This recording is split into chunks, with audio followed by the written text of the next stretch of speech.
Good morning, everyone. Today we are going to start a new chapter, that is current electricity. Current electricity पढ़ने के लिए हमें सबसे पहले जानना पड़ेगा कि हमने पहले क्या पढ़ा. In previous classes we have studied electrostatistics. In this we have studied about the charges at rest. But in most of the practical applications of electricity involve charges in motion. For example, an electric bulb glows when charge flows through it. An electric fan rotates when charge is made to pass through its coil. समझ रहे हैं. और when an electric bulb glows, it means some charge is in motion. So in many practical applications we always see the flow of charge. The flowing of charges are said to constitute electric current, which we have studied in class 10th. The flowing of charges are said to constitute electric current. So in this chapter we are going to study the flow of charges. Alright, so the definition is the branch of physics which deals with the study of charges in motion is called current electricity. See, we will study the electric current are of two types. First one is DC, that is direct current, and second one is AC, that is alternating current. Most of the practical devices use alternating current, where charges flow back and forth through conductors. What is this back and forth? You will study in more detail about this alternating current in our next chapter, that is alternating current. But in this we are going to study only the motion of charges. So in this branch we usually study how charge moves and how charge which type of charges move in which type of material, that is current carriers. What is current carrier? So current carriers are charged entities whose flow in a definite direction constitutes the electric current. Alright, so write the definition. The charged entities whose flow in a definite direction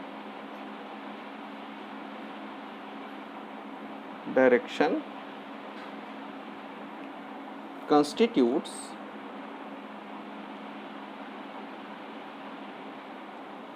the electric current are called current carriers.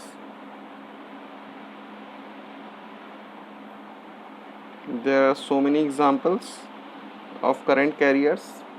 We will study it for individual type of materials, that is in solids,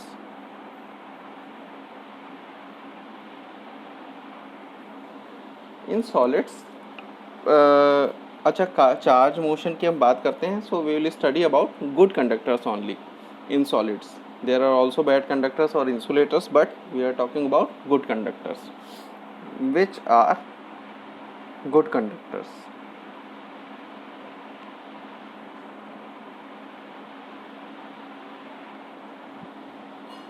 You have studied in class 10 that in good conductors electron moves, but here you will study that it is actually valence electrons that moves. So the current carriers are, you must have heard about valence electrons in chemistry. Current carriers are the valence electrons, means the electrons at the outer shell of any atom which is free to move or loosely bound to the nucleus. Second is another type of materials, that is semiconductors. Semiconductors, you have heard it in diodes, semiconductor materials like transistors, or even that ICs, in these type of materials, which is for example silicon and germanium, very common semiconductor materials. In this type of materials, current carriers are both, means current carriers are negatively charged electrons. Negatively, current carrier simply means the charge, the particle which moves, or the material which carries current. Here we will study about holes. It is not actually the particle which moves, but it is actually the vacancy which transferred. Negatively charged electrons and positively charged holes.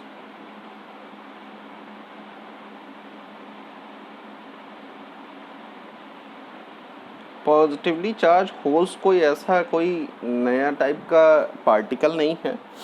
ये atom में जब electron निकलते हैं तो उस particular position की जगह खाली रह जाती है, तो बगल वाले एटम से उसके दूसरा इलेक्ट्रॉन निकल के उस जगह को भरता है और ठीक पीछे वाले में फिर से जगह खाली रह जाती है। तो यहाँ एक खाली जगह है जो पीछे की ओर ट्रांसफ़र हो रही है जब इलेक्ट्रॉन किसी आगे की दिशा में बढ़ रहा है या मूव कर रहा है, उसी को वैकेंसी को ही हम होल्स कहते हैं। इसके बारे में हम सेमीकंडक्टर फिजिक्स में और ज़्यादा डिटेल में पढ़ेंगे। फिलहाल third one is insulators, the material which does not conduct electricity, like glass है और ebonite, there are no free charge carriers, there are no current carriers or free charge carriers, so no current. Right. In some other materials, like some other form of matter, that is in liquids, generally, like for example NaCl solution. In NaCl solution,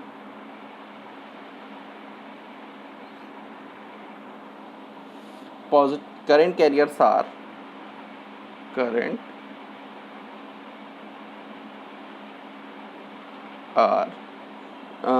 Na plus ion, that is positively charged ion, and Cl minus ion, that is negative charged ion. So ions are actually the current carriers. Similarly in gases, and these are actually solutions are used in electrolytes. You must have heard about dry cell and wet cell. In wet cell we use electrolyte, means the solution which contains ions. जैसे एक example है copper sulphate solution use होता है ना, और ammonium chloride solution use होता है। Ammonium chloride solution एक सेल हम पढ़ेंगे आगे चल के, लेक्लांचे सेल, जिसमें हम अमोनियम क्लोराइड सोल्यूशन बनाएंगे जो इलेक्ट्रोलाइट का काम करेगा। तो ये सारी चीज़ें इसमें कंडक्टर्स का काम करती हैं। इसी तरह गैसेस जनरली तो नॉन कंडक्टर्स होती हैं, लेकिन अगर उसको आयनाइज कर दें, आयनाइज का मतलब एक टेम्परेचर बढ़ा के उसके एटम्स में से कुछ इलेक्ट्रॉन्स फ्री कर दें, तब वहाँ पे ये आयनाइज्ड आयंस जो होते हैं वो मूव करते हैं। अब ये आयनाइज करने के लिए तरीका क्या अपनाते हैं, जैसे कोई गैसेज है उसके अंदर से अगर हम एक्सरे गुजार दें तो उसका टेम्परेचर कुछ बढ़ जाता है और एटम्स आयनाइज हो जाते हैं। आयनाइज होते हैं तो आयंस फ्री होते हैं, आयंस फ्री होते हैं तो करंट कैरियर मिल जाते हैं। तो इस तरह गैसेस भी कंडक्ट कर सकती हैं electricity.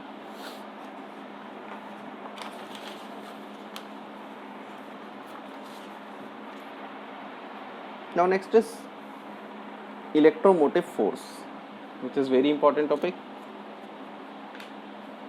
So what is electromotive force? The force which moves the electrons, simply. But in definition it is EMF of a cell is defined as the maximum potential difference between the two electrodes of the cell when no current is drawn from the cell or cell is in the open circuit. अब ऐसा कैसे हो सकता है? सबसे पहली चीज़ तो potential difference क्या हो सकती है? अगर आपको याद हो, आपने 10th क्लास में पढ़ा था, अगर एक सेल है, ठीक है, इस तरह की भी हो सकती है जो आपकी ड्राई सेल है, इस तरह की भी हो सकती है, एक सॉल्यूशन एक डिब्बे में भरा हुआ है, ठीक है ना, इसमें सॉल्यूशन है, इसमें एक रॉड, ये हो गई हमारी निगेटिव वाली, ठीक है ना, और ये हो गई हमारी पॉजिटिव वाली, यानी एक वेट सेल हो गई जिसमें एक ये सॉल्यूशन जो इलेक्ट्रोलाइट है वो भरा हुआ है। इन दोनों केस में अभी अगर हम इसको और इसका सिंबल आपने पढ़ा था 10th क्लास में कि सेल ऐसे डिनोट करते हैं, ये होती है सेल, पॉजिटिव नेगेटिव। अगर हम सर्किट में जोड़ लें, करंट बहा दें, मान लीजिए हमने एक बल्ब लगा दिया, ठीक है, और इसके अंदर करंट बहने लगी, करंट ये इधर से ऐसे बह रही है, तो हमने यहाँ पे वोल्टमीटर लगा दिया, वोल्टमीटर लगाया तो हमने वोल्टेज नापा, और वोल्टेज ही क्या होता था हमारा, अगर आपने 10th में ध्यान से पढ़ा हो तो ये होता था पोटेंशियल डिफरेंस, पोटेंशियल डिफरेंस, ठीक है। वहाँ हम इलेक्ट्रोमोटिव फोर्स की बात नहीं करते थे, क्योंकि ये तब का केस हम तब नापना शुरू करते हैं जब इसमें करंट फ्लो हो रहा हो। करंट फ्लो होते वक्त जब नापते हैं तो इसमें ये हम क्या नाप रहे होते हैं, पोटेंशियल डिफरेंस। पोटेंशियल डिफरेंस यानी दो पॉइंट्स के बीच का पोटेंशियल का अंतर, ठीक है। एक हायर पोटेंशियल पे होगा, एक लोअर पोटेंशियल पे होगा, एक 0 पे हो सकता है, एक 5 वोल्ट पे हो सकता है, तो पोटेंशियल डिफरेंस इज 5 वोल्ट, ठीक है। लेकिन ये ईएमएफ क्या चीज़ है, जब हमारी ये सेल इस तरह रखी हुई है, इसमें कोई भी सर्किट नहीं जुड़ा है, कोई बल्ब नहीं जुड़ा है, कुछ नहीं है, तब अगर हम ये इस सर्किट में ऐसे करके, मान लीजिए मैंने ये सर्किट कंप्लीट कर दिया, ठीक है, इस तरह से सर्किट कंप्लीट किया। अब जब हमारी करंट इसके अंदर से चलते हुए ऐसे आती है, तो करंट जब यहाँ पहुँचती है तो हर सेल के अंदर उसके मटेरियल के कारण अपना कुछ खुद का छोटा सा रेजिस्टेंस होता है, जिसको कहते हैं internal resistance of cell, internal resistance of cell. तो अब देखिए, इस क्या ड्राई सेल में भी इंटरनल रेजिस्टेंस होता है? हाँ बिल्कुल होता है। हर सेल में एक छोटा इंटरनल रेजिस्टेंस होता है, ये कोई तार अंदर नहीं लगा है। रेजिस्टेंस का मतलब चार्ज के चलने में रुकावट होती है। तो ये सॉल्यूशन में एक छोटा इंटरनल रेजिस्टेंस क्रिएट हो जाता है, जो यहाँ बाहर तो चार्ज करंट चल रही थी, लेकिन अंदर उसको छोटा सा रेजिस्टेंस फील होता है इस करंट को चलने में सेल के खुद के कारण। बाहर तो बल्ब है लगा है वो अलग है, अंदर यानी जो इसका एक्चुअल फोर्स या इलेक्ट्रिक फील्ड ये बल्ब को देता, अगर ये रेजिस्टेंस ना होता तो इसका, अगर मान लीजिए अंदर ये 10 वोल्ट शुरू में देता, अगर ये वाला रेजिस्टेंस ना हो रहा होता तो ये 10 वोल्ट दे रहा होता इसको, ठीक है। लेकिन चूंकि जैसे ही करंट चलना शुरू होती है वैसे ही ये रेजिस्टेंस क्रिएट होता है। जब तक करंट नहीं चल रही है तब तक ये रेजिस्टेंस काम नहीं करता, रुकावट नहीं होती है। आप ऐसे समझ सकते हैं कि गाड़ी अगर चल रही है तो पहियों के बीच में फ्रिक्शन तभी आता है जब गाड़ी चलती रहती है। जब रुकी हुई है तो पहियों और सड़क के बीच में फ्रिक्शन नहीं होता है, यानी जब मोशन स्टार्ट होता है तभी फ्रिक्शन स्टार्ट होता है। इसी तरह यहाँ पे है, जब चार्ज कैरियर्स का मोशन स्टार्ट होता है तभी चार्ज कैरियर्स को फ्रिक्शन या रेजिस्टेंस मिलता है, ठीक है।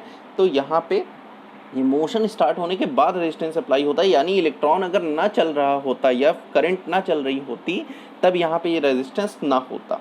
यानी हम हर बार जब भी हम नापने के लिए वोल्टमीटर लगाएंगे, मान लीजिए हम बल्ब हटा के यहाँ वोल्टमीटर लगा दें, तब भी वोल्टमीटर से नापने के लिए करंट को तो चलना ही पड़ेगा।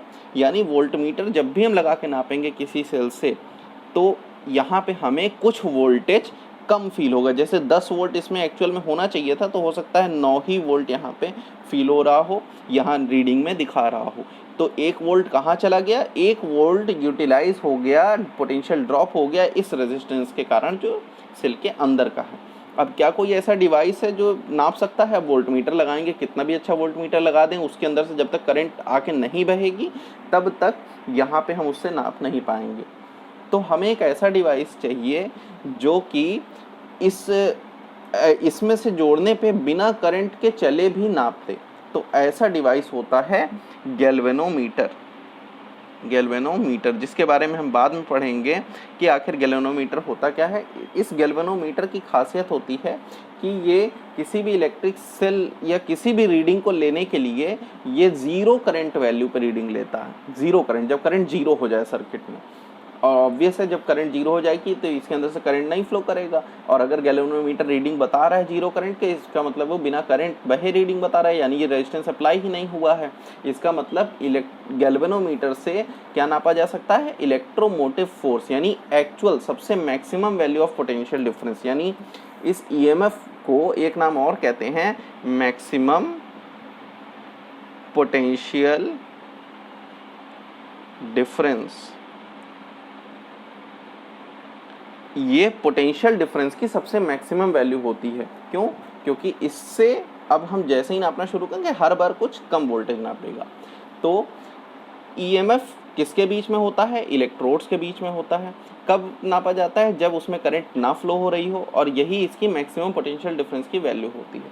अब ईएमएफ को एक तरीके से और भी समझा जा सकता है कि अगर ये सेल लगा हुआ है, ये सर्किट है, अगर हम इस सेल के यहाँ से एक इलेक्ट्रॉन निकला, निगेटिव वाले पोजीशन से एक इलेक्ट्रॉन निकला, सिंगल एक इलेक्ट्रॉन निकल के यहाँ से पूरा सर्किट में घूमते हुए यहाँ तक पहुँचा और सेल के अंदर भी क्रॉस किया। यहाँ पे ये ध्यान दीजिएगा, सेल के अंदर भी क्रॉस करके एक प्लेट से दूसरे प्लेट तक पहुँचा।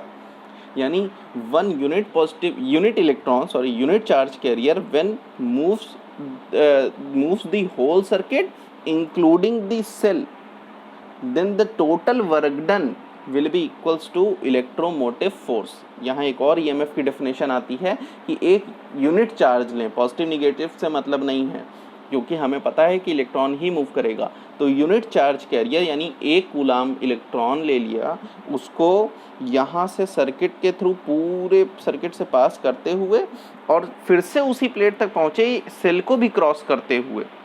क्योंकि पिछली बार क्या था, सेल में रुकावट आ जा रही थी, लेकिन अगर ऐसा हो कोई केस कि सेल के थ्रू भी क्रॉस हो जाए और तब पूरा वर्क डन जो करना पड़ा इतना यहाँ से यहाँ तक चार्ज कैरियर को पहुँचाने में, उसी को कहते हैं इलेक्ट्रोमोटिव फोर्स। ये इलेक्ट्रोमोटिव फोर्स की दूसरी डेफिनेशन हो गई। तो इसको हम एक और तरह से डिफाइन कर सकते हैं, it is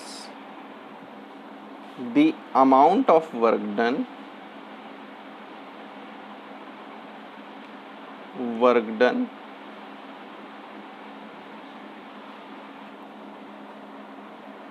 in taking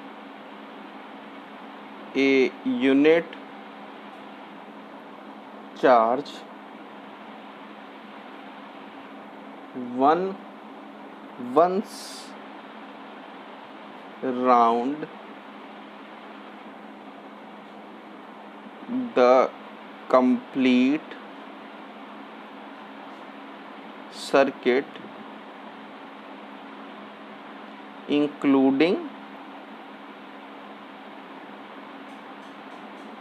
cell, so it is the total work done। तो यहाँ से एक एक्सप्रेशन और निकलता है। मान लीजिए इस ये इलेक्ट्रॉन को मूव करने के लिए, चूँकि यहाँ पे चार्जेस हैं प्लस और माइनस चार्ज है, तो एक इलेक्ट्रिक फील्ड काम कर रहा है। मान लीजिए ई इलेक्ट्रिक फील्ड काम कर रहा है और ई इलेक्ट्रिक फील्ड के प्रभाव में एक यूनिट चार्ज को यहाँ से यहाँ तक मूव कराया।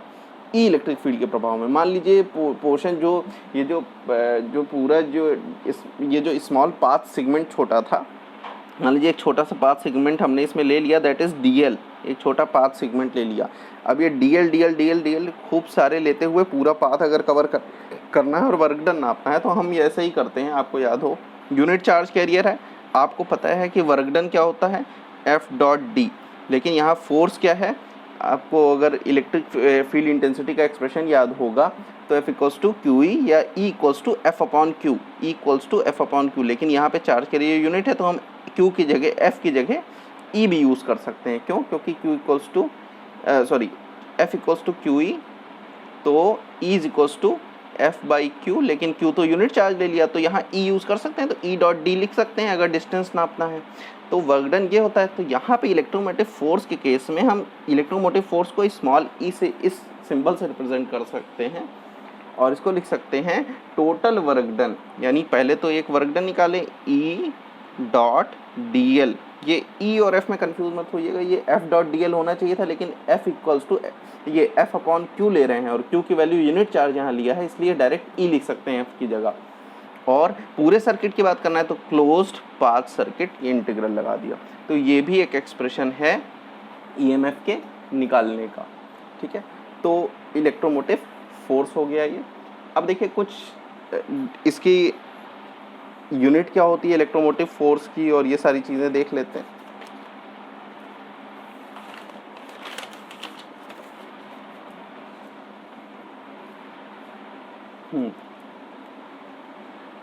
देखिए ईएमएफ की यूनिट होती है वोल्ट। कैसे पता? यहाँ देखिए E इक्वल्स टू, ये EMF E is equals to E dot DL, या फिर यहाँ पे हम ऐसे भी कह सकते हैं, ये यहाँ पे E जो है ये हम इसको ऐसे लिख सकते हैं F/Q, जहाँ पे Q क्या था, 1 कूलम था या यूनिट पॉजिटिव चार्ज था। इसको याद रखिएगा, मैंने Q को 1 सीधे लिख दिया था तब E लिखा था, ठीक है ना, वेक्टर फॉर्म में। डॉट DL, अब देखिए F डॉट DL मिलके क्या बनाया, F डॉट D ये डिस्टेंस है तो ये हो गया वर्क डन, और नीचे क्या हो गया, चार्ज। तो जूल पर कूलम हो गया, जूल कूलम, और जब जूल पर कूलम हो गया तो ये क्या बन गया, वोल्ट। तो ईएमएफ की यूनिट क्या होती है, वोल्ट, ठीक है। अब ये किन किन चीज़ों पे डिपेंड करता है, तो ईएमएफ जो है वो नेचर ऑफ इलेक्ट्रोड पे डिपेंड करता है। जो मैंने अभी आपको सेल बना के दिखाया था कि सेल में ये है 2 इलेक्ट्रोड्स लगे हुए थे, तो ये इलेक्ट्रोड किस मटेरियल के हैं, जिंक के हैं, कॉपर के हैं, किसी और मटेरियल के हैं, कार्बन के हैं, इस पे डिपेंड करता है। दूसरा, इस इलेक्ट्रोलाइट जो अंदर लिक्विड भरा जाता है वेट सेल में, उस पर डिपेंड करता है, या ड्राई सेल में कौन सा इलेक्ट्रोलाइट यूज़ हुआ है उस पर डिपेंड करता है, और इलेक्ट्रोलाइट का कंसंट्रेशन कितना है। देखिए अगर हम इलेक्ट्रोलाइट, मान लीजिए मैंने किसी पाउडर, मान लीजिए अमोनियम क्लोराइड पाउडर यूज़ किया है, और मैंने इतना ज़्यादा, जनरली ये जो लेक्लांचे सेल होता है, एक लेक्लांचे सेल आप लैब में भी देखेंगे, तो इसका इलेक्ट्रोलाइट में एक वाटर में, डिस्टिल वाटर में हम लोग अमोनियम क्लोराइड यानी NH4Cl डाला करते हैं। NH4Cl डालने में हम पाउडर घोलते जाते हैं, और एक समय ऐसा आता है जब ये सेचुरेट कर जाता है, यानी उससे ज़्यादा पाउडर नहीं घोलता, तब तो इसका EMF कितना आता है, 1.4 वोल्ट। लेकिन अगर हमने कम पाउडर घोला, जितना घोलना था उससे आधा ही घोला, मान लीजिए 200 ग्राम घोलना था, हमने 100 ग्राम ही घोला, तब इसका EMF 1.5 वोल्ट ना आके EMF आपका रीड करेगा मान लीजिए 0.8 वोल्ट। तो इसका मतलब ये इलेक्ट्रोलाइट के कंसंट्रेशन पर भी निर्भर किया, और इसी तरह मटेरियल टू मटेरियल भी वेरी करता है। जैसे लेक्लांचे सेल की जगह अगर हम डैनियल सेल यूज़ करते हैं, वहाँ ये जो डिब्बा है ये फाइबर का, प्लास्टिक का ना होके वहाँ कॉपर का डिब्बा यूज़ करते हैं, और उसी को हम यूज़ करते हैं एक उसकी तरह, इलेक्ट्रोलाइट की तरह। और यहाँ पे हम कार्बन और जिंक लगाते हैं, वहाँ कॉपर और जिंक लगाते हैं, तो उससे उसका जो EMF हो जाता है वो 1 वोल्ट हो जाता है। जो एक ये वाली सेल जो है इसको हम नाम दे रहे हैं लेक्लांचे सेल होता है इसका नाम। इसी तरह डैनियल सेल होती है, ठीक है ना। तो cell to cell EMF vary करता है, क्योंकि वहाँ पे इलेक्ट्रोलाइट के टाइप बदल जाते हैं, तो इस पर भी डिपेंड करता है। अब देखिए कुछ एक इम्पॉर्टेंट चीज़ है कि ये हमेशा पूछा जाता है कि ये इलेक्ट्रोमोटिव फोर्स और पोटेंशियल डिफरेंस में क्या अंतर होता है। दोनों ही सेल की प्रॉपर्टी है, इलेक्ट्रोमोटिव फोर्स और पोटेंशियल डिफरेंस। तो बेसिक 1 बाय 1 समझते चलते हैं। पहली चीज़ तो इलेक्ट्रोमोटिव फोर्स जो है ये सोर्स होता है करंट का, यानी करंट कहाँ से निकल रही है, ठीक है, ये उसको बताता है। लेकिन जो ये जो आपका क्या कहते हैं पोटेंशियल डिफरेंस होता है, ये सर्किट के किसी भी पॉइंट पे 2 पॉइंट्स के बीच में पोटेंशियल कितना अंतर है पोटेंशियल का, उसकी वैल्यू होती है पोटेंशियल डिफरेंस, ठीक है। तो पहला तो यही हो गया। दूसरा, पोटेंशियल डिफरेंस इलेक्ट्रोमोटिव फोर्स के कारण ही जनरेट होता है।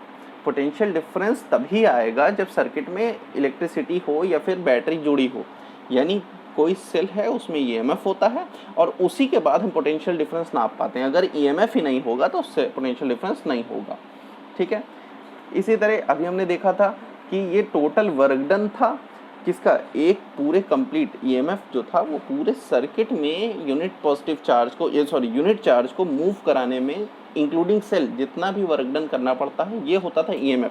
लेकिन पोटेंशियल डिफरेंस हमने जो हमेशा से पढ़ा है कि एक सर्किट में एक पॉइंट से दूसरे पॉइंट तक ले जाने में जितना वर्क डन करना पड़ता है वो होता है पोटेंशियल डिफरेंस। जैसे आपको याद हो, हम जब कैपेसिटर यूज़ अभी पढ़ रहे थे तो हमने कैपेसिटर में यहाँ से यहाँ फिर यहाँ से ऐसे बनाया था, और मैंने कहा था यहाँ से यहाँ का पोटेंशियल डिफरेंस V1 है, ठीक है, फिर यहाँ से यहाँ तक कह लीजिए V2 है ना, फिर यहाँ से यहाँ V3 है। यानी देखिए पोटेंशियल डिफरेंस जो है पॉइंट टू पॉइंट वेरी करता जा रहा है, 2 पॉइंट के बीच में यहाँ अलग है, यहाँ 2 पॉइंट के बीच में अलग है। लेकिन अगर इसको बाहर हमने सेल से जोड़ रखा है, ठीक है, सेल से जोड़ रखा, और अगर हम इस पूरे सर्किट को हटा दें तो ईएमएफ तो पोटेंशियल किसी सेल का वही रहने वाला है, यानी सारे पोटेंशियल डिफरेंस को जोड़ दिया जाए और इसके अंदर जितना ड्रॉप हुआ है पोटेंशियल डिफरेंस उसको जोड़ दिया जाए तो टोटल क्या आ जाएगा, ईएमएफ आ जाएगा बैटरी का।